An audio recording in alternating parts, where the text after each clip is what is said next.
Good morning. Good morning, poetry friends. This is Jim Ransom with another edition of Morning Jim Poetry. It's August 27th, 2022, and what a beautiful day it is, at least where I am. So, I hope we have good poetry today to impact your weekend. And today is going to be Ladies' Day at this emporium. Ladies' Day, right. It's about time. We will have poems by my good friend Ruth from Topeka, Kansas.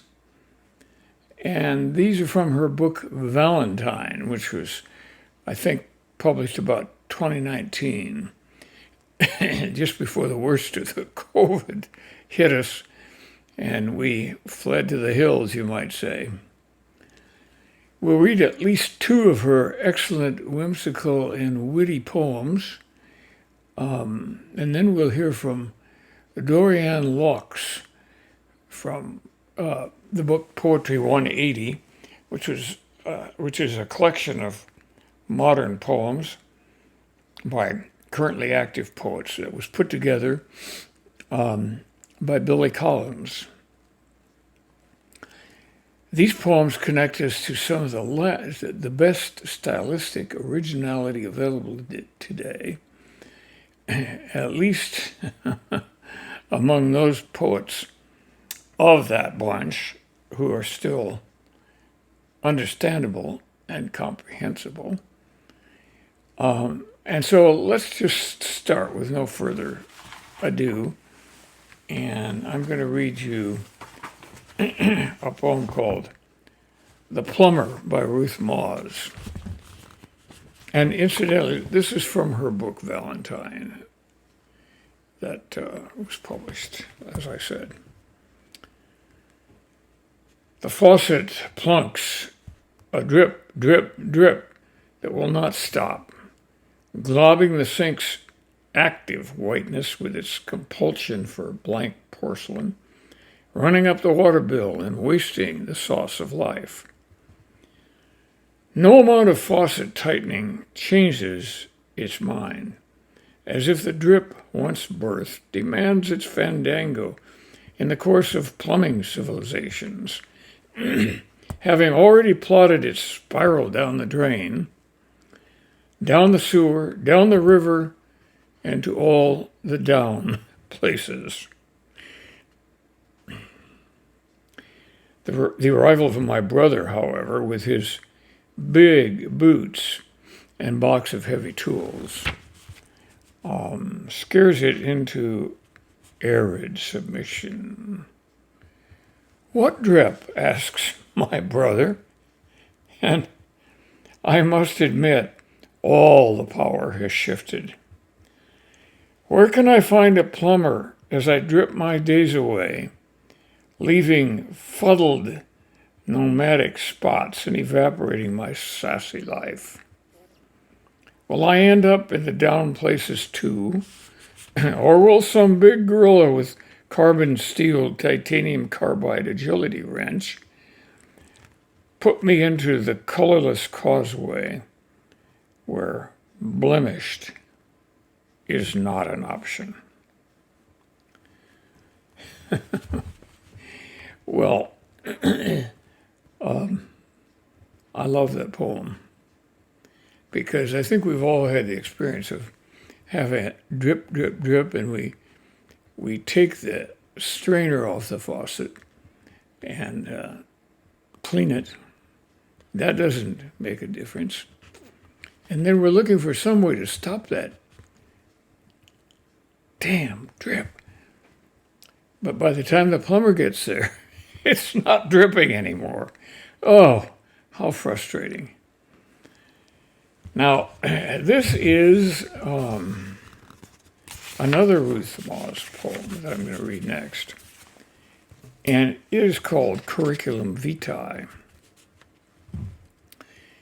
If my uneven musings on a page were faultless poems of artistry and style, whose words transcended nation, race, class, age, called down the rain, cured ills, and for a while displayed true courage, challenged evil thought, provoked a revolution, belled the cat, traversed the pirate seas with swag and swat, rolled up the sunshine into butterfat.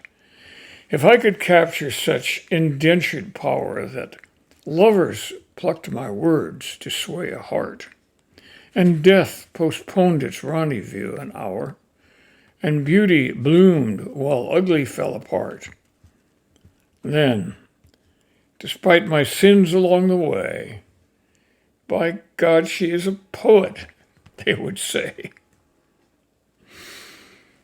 Well, I think we can say that already about you, Ruth.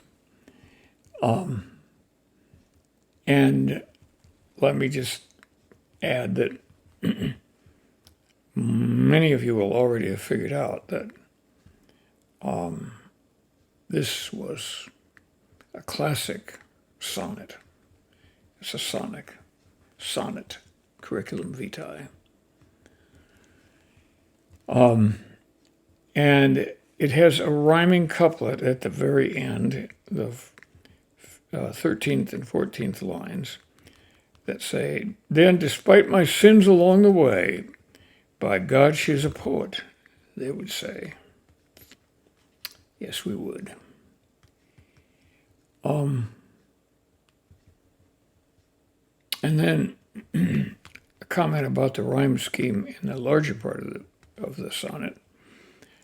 It's, I think I have this right, it's an A, C, B, D rhyme scheme. In other words, line A of each quatrain, each four-line stanza, rhymes with the third line, line D, and line B rhymes with line C. So in the first stanza of the poem, it says, if my uneven musings on a page were faultless poems of artistry and style, whose words transcended nation, race, class, age, called down the rain, cured ills, and for a while, and on then to the next quatrain. That's a perfect rhyming quatrain. Okay. We're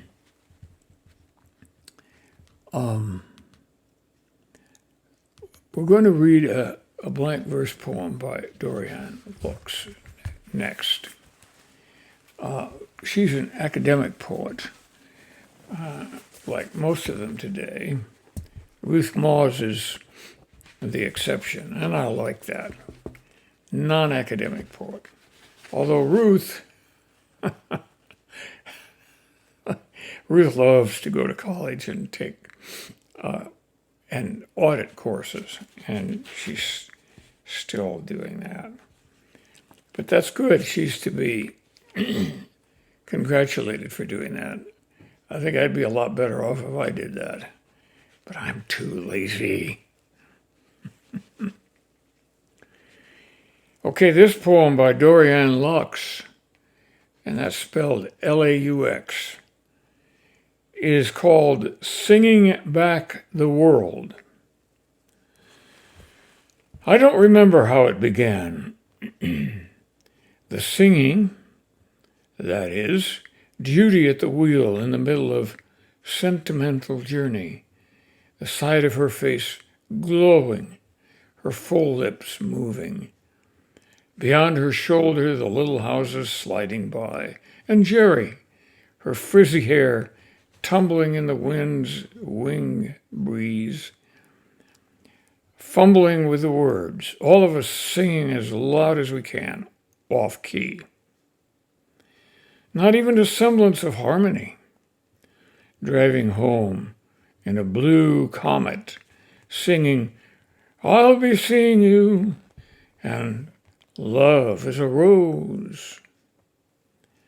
The love songs of war, the war songs of love, mixing up verses, eras, words, songs from stupid musicals, coming in strong on the easy refrains, straining our middle-aged voices, trying to reach impossible notes. Reconstruct forgotten phrases. Cole Porter's Anything Goes, shamelessly la-la-laing whole sections, forgetting the rent, the kids, the men, the other woman, the sad goodbye, the whole of childhood, forgetting the lost dog, polio, the gray plains pregnant with bombs, fields of white headstones, all of it gone as we struggle to remember the words, one of us picking up where the others leave off, intent on the song, forgetting our bodies, their pitiful limbs, their heaviness, nothing but 3 throats beating back the world, Lori's radiation treatments, the scars on Christina's arms, Kim's brother, Molly's grandfather, Jane's sister, singing to the telephone poles skimming by, stoplights blooming green, the road, a glassy black river edged with brilliant gilded weeds, the car, an immense boat, cutting the air into blue angelic plumes, singing Blue Moon and Paper Moon and Mac the Knife, and nobody knows the trouble I've seen. Yeah. You get the picture. A group of old friends gathered for some purpose. Maybe it was a class reunion. Maybe it was a funeral or something like that. But the gals are heading back home, and they are trying to prolong their memories of the best parts of their lives by singing their way down the road. I think you get the picture. You may have done it yourself. It is a bittersweet moment for all of them. Okay, that's it for today. I hope you all enjoy your own weekend. Where I am, the weather is delightful. Once again, we've had an amazing August. And it's never gotten up to 100 degrees a single time. It's never even gotten up to 99. And in the mornings, it's in the 50s or very low 60s. And the humidity, for the most part, is staying away from us. Please visit me again next weekend for more poetry.